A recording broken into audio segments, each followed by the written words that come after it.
traditional bilateral relations between two nations. Nor do these issues lend themselves to resolution through military means.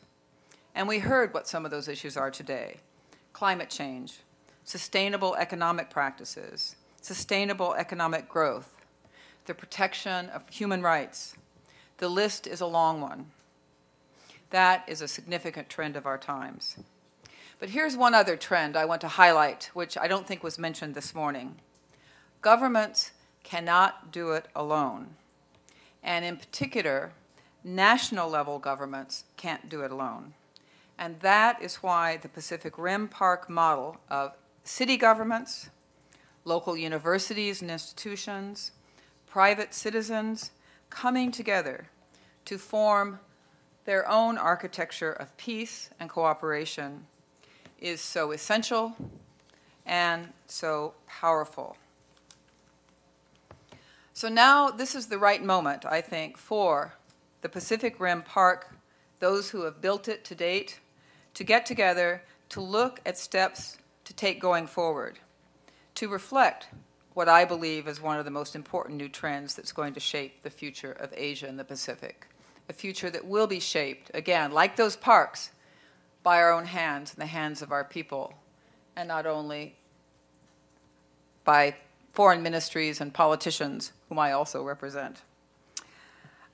It is in this way that we are going to strengthen ties across cities, across communities, in a way that reflects today's Asia, today's Pacific, today's world.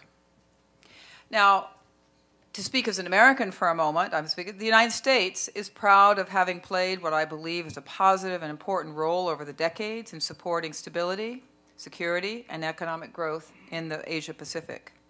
And we are committed to continue to play that role. As I said, we are and remain a Pacific nation. We were pleased to host the APEC Summit last year in Hawaii, and we look forward to the gathering in Vladivostok later this year. We want to see and we want to be a part of an Asian regional architecture that ensures that each nation enjoys peace, stability, prosperity, and access to universal human rights. Some of you may remember, though, that it was not so long ago, I can remember within the last maybe 5 or 6 years, when we talked about architecture in Asia. I'm talking about that diplomatic architecture, not the kind you do, but I think they're related. We used to contrast it with Europe and talk about Asia in terms of, sometimes people called it a hub and spoke, with the central architecture being the web of relationships the United States had with countries in the region. These relationships remain important, but I think it is a significant and positive thing that no one talks in those terms anymore.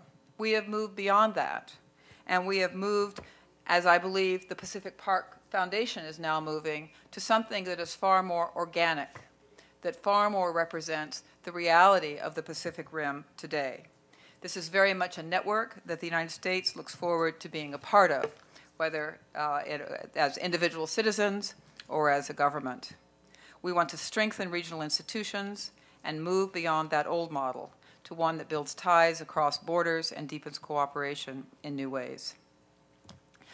Finally, I just want to say, as an ambassador to Korea from 2008 to 2011, and Professor Go's introduction was very, very generous, and indeed, as someone who has watched Korea's extraordinary blossoming, both economic and political, over the last 35 years, I have had many, many unforgettable experiences. When Korea's modern journey, from something approaching national collapse at the end of the 19th century to colonial subjugation, to division, to a devastating war, and Jeju was a place as devastated as any other. And then to see in the second half of the 20th century an economic and democratic blossoming of unparalleled speed and brilliance is a story that we must continue to reflect upon, to appreciate, and to learn from. What an achievement. And I know that other countries on the Pacific Rim have stories that we also need to reflect upon and learn from.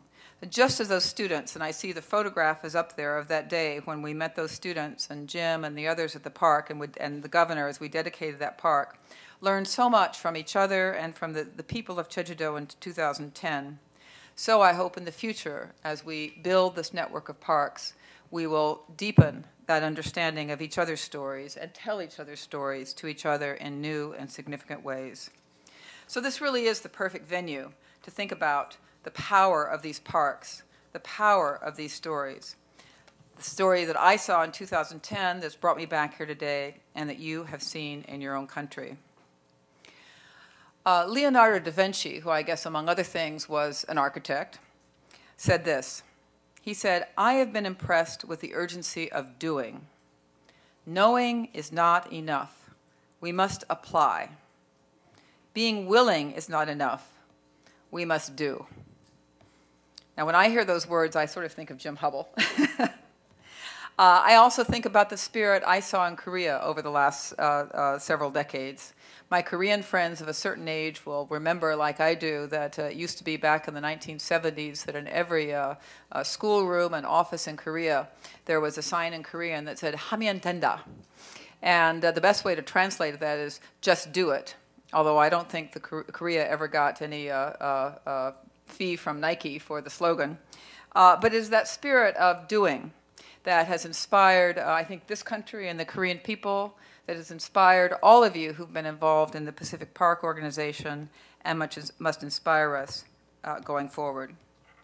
Now, some people might say, you know, building parks is very nice, but what are a bunch of students and private citizens and city governments really going to do about the serious business of foreign policy and world peace? My response is, we will not get there without it, without the involvement and the commitment and the understanding of our peoples, and especially our young people, especially our young people. As President Obama has said, for all the cruelty and hardship of our world, we are not mere prisoners of fate. Our actions matter and can bend history in the direction of justice. All of us who were here in 2010 and that picture in that little corner of this beautiful island, which we're going to visit tomorrow, an island with a very, very tragic, in many ways, recent history, I think all of us felt we saw history bend just a little bit, with the dedication of the 6th Pacific Rim Park. And I know each of these parks has been a sign of our shared commitment to shaping a region united in acknowledging our interdependence. We may not always agree, we may sometimes have diverging interests, but we do share a deep and growing interdependence. And we also share a desire for all people, all nations in the region, to be whole, free, and at peace. That work remains unfinished, but I believe that the work that we are doing and that you have done in these parks will help to get us there. And may I finally say, before we start our discussion again, I was so inspired also, and it is in my blog book, that picture was, I think that's where you drew it from, by another picture that we haven't put up, but those were some drawings that Jim Hubble gave me a copy of, that he made, speaking of bending history, that he drew in 1954 in Daegu, when he was serving here with U.S. forces at a time when Korea was just beginning to emerge from a very tragic war. And still, of course, we have the division of Korea. But in those drawings, Jim, which you gave me, and I hope you'll share with others, you captured a human spirit, which we see in Korea today, which we see in all countries, whatever challenges we face. And it is that spirit which I know has inspired your work, which has inspired this organization, and which gives me great hope for where we will go from here. So I look forward to our discussion. Thank you for including me. Thank you for all you do.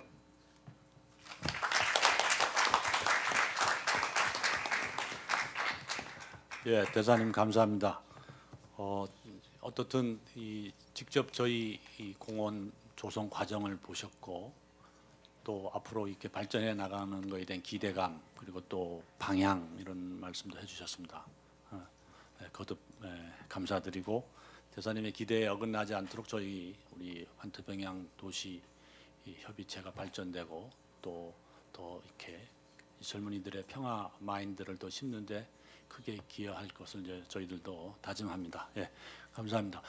그러면 일단 그 대사님 키노 스피치로 저희 일부는 이제 마치는 걸로 하겠습니다. 그래서 간단한 우리 그 환태평양 이 공원 도시에서 오신 분들이 간단한 기념 촬영을 여기서 하고 그 다음에 이제 이 앞으로 우리가 이 도시협의체가 어떻게 해 나가야 될 것인가에 대한 그러한 그 물론 그 동안에 충분히 얘기는 됐습니다만 그 이 마무리하는 수순은 우리 환태평양 재단의 카일 버그만이 진행을 하면서 마무리하는 걸로 하겠습니다. 그러면 사진 촬영은 그 우리 각 도시에서 오신 분들만 우리 앞으로 와서 기념 촬영을 하고 일단 이 1부는 마치는 걸로 하겠습니다. 여러분 감사합니다. 예.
다 같이 하면 된다.